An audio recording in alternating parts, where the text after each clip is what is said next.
দীর্ঘ 22 বছর পর জনাব তারেক রহমান আসছে রাজশাহীর ঐতিহাসিক আলিয়া মাদ্রাসা মাঠে। আর এই আলিয়া মাদ্রাসা মাঠে তিনি আগামীকাল দুপুর 12টা 30 মিনিটে এই মঞ্চে উপস্থিত থাকবেন আর বিএনপির সকল নেতাকর্মীদের সামনে নির্বাচনী বক্তব্য দেবেন। আগামীকাল আমরা জানি যে আমরা আগামীকাল বিএনপির এই মহাসমাবেশ অনুষ্ঠিত হবে। সেই সমাবেশে রাজশাহী বিভাগের আহ, তিনটি জেলার প্রার্থীদের তিনি পরিচয় করে দিবেন।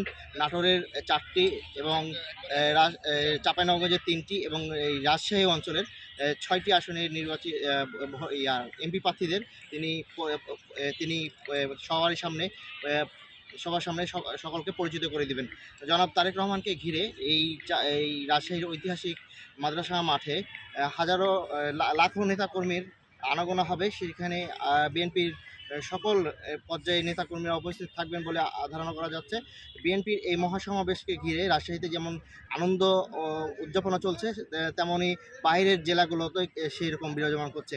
রাজশাহী এই আলিয়া মাদ্রাসা মাঠ থেকে আমি আপনাদের দেখাচ্ছি যে রাজশাহীর যে ঐতিহাসিক মঞ্চটি তৈরি করা হয়েছে তারেক রহমানের জন্য, সেই তারেক রহমানের জন্য মঞ্চটি ইতিমধ্যেই প্রায় 80% কাজ প্রস্তুতি রয়েছে এবং 20% কাজ বাকি রয়েছে, সেগুলো আজকের মধ্যে কমপ্লিট হয়ে যাবে।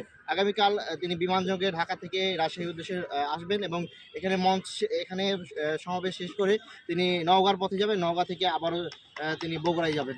এই ছিল আজকের মতো আমার আপডেট। আগামীকাল অবশ্যই আপনারা সকলেই যেখান থেকে পারেন বিএনপির সকল নেতাকর্মীদের অনুরোধ জানাবো, আপনারা অবশ্যই রাজশাহীর ঐতিহাসিক মাঠে এসে উপস্থিত হবেন এবং এই ঐতিহাসিক সমাবেশকে সাফল্যমণ্ডিত করবেন। মহিমিজান, রাজশাহী থেকে।